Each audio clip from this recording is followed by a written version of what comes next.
Lors de votre examen pratique, un demi-tour pourrait vous être demandé.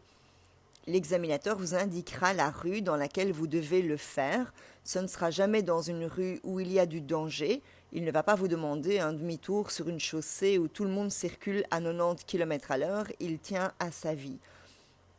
Le but est de voir si vous prenez toutes les précautions nécessaires, si vous maîtrisez votre véhicule à basse vitesse, si vous cédez bien le passage à tout le monde, bref, l'anticipation, la recherche d'informations, la prudence et la communication avec les autres.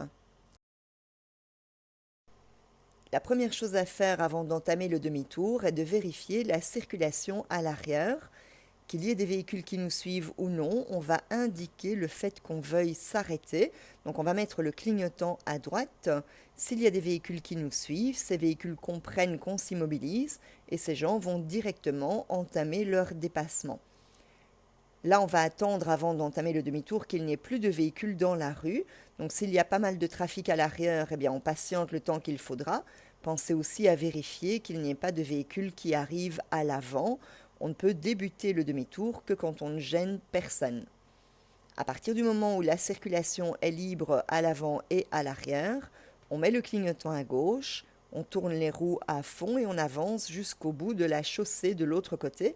Alors on ne peut pas emprunter les accotements de plein pied, on ne peut pas rentrer dans les propriétés privées, on est vraiment limité à la chaussée.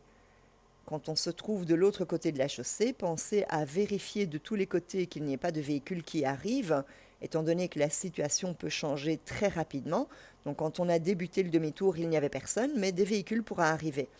Si un véhicule arrive à ce moment-là, essayez de vérifier, est-ce que cette personne vous laisse continuer votre manœuvre? Si c'est le cas, vous continuez votre demi-tour. Si apparemment la personne qui arrive est en mode « Ok, moi je passe derrière lui », eh bien, vous ne bougez plus, vous attendez là. Si la personne monte un peu sur le trottoir ou l'accotement pour vous contourner, ça, c'est pas votre problème.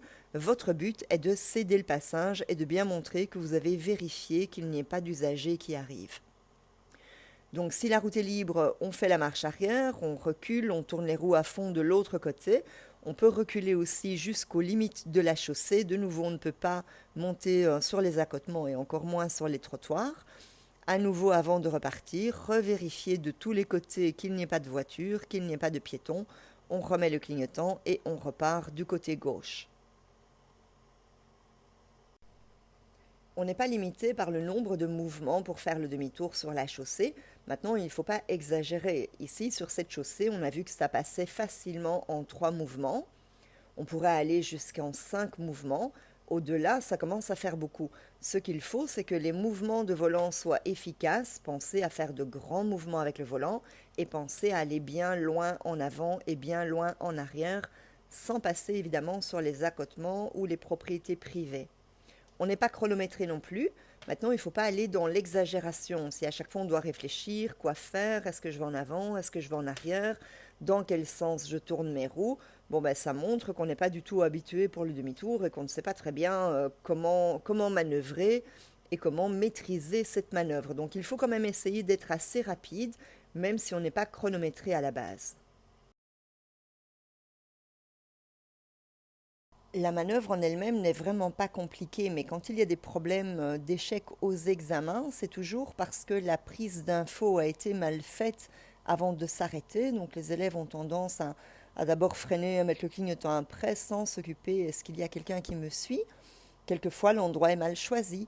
Évitez de faire ça trop proche des carrefours, au niveau d'un virage, là où on ne serait pas vu. Évitez aussi les grandes sorties de parking. Pendant qu'on fait la manœuvre, des gens pourraient arriver, on pourrait bloquer la sortie du parking.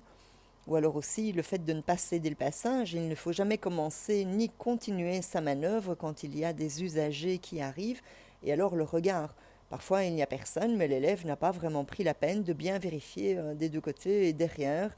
Pensez à regarder à l'arrière aussi. Un piéton pourrait se balader sur un accotement ou sur un trottoir. Le piéton, en vous voyant reculer, ne va pas être certain que vous allez vous immobiliser avant de monter sur l'accotement. Donc le regard et la prise d'information sont vraiment importants. Vous pouvez employer la caméra de recul pour effectuer la manœuvre. Évitez quand même de ne regarder que dans la caméra. Ça ne serait vraiment pas suffisant puisqu'on ne voit pas sur les côtés.